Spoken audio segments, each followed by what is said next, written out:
It's not necessarily a negative, but I do find it interesting that PlayStation Spidey is 8 years in and has only just run into Venom and hasn't even touched Green Goblin yet.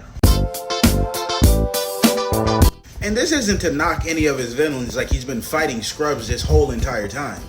We all saw what the Sinister Six did to him. Actually, we was playing the game. We all saw what the Sinister Six did to us. Left us floating on a trash can in a lake. But I just find it interesting. His two main villains, he's never run into 8 years deep. I think almost every Spider-Man that we've seen throughout every single adaptation, before even like 4 years in, has run into one of the two. And once again, this isn't a bad thing. It's just interesting to think about. To put this into perspective, Tom Holland being 4 years into being Spider-Man, whether they're from his universe or not, has ran into almost every single villain Spider-Man has. I think currently in the MCU, he's going into year 5 or 6. My math might be a year off or so.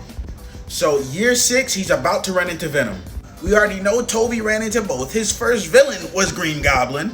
I think Andrew had been Spider-Man for about 3 years, ran into Green Goblin, and he killed his bitch. It's just normally, we would have just seen them run into them by now. But what I do think is cool is we're getting a completely different spin on this. A completely experienced Spider-Man versus Venom.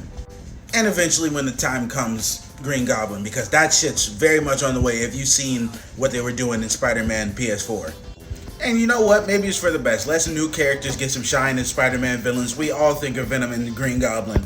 All I'm saying is though, eventually it is gonna have to happen.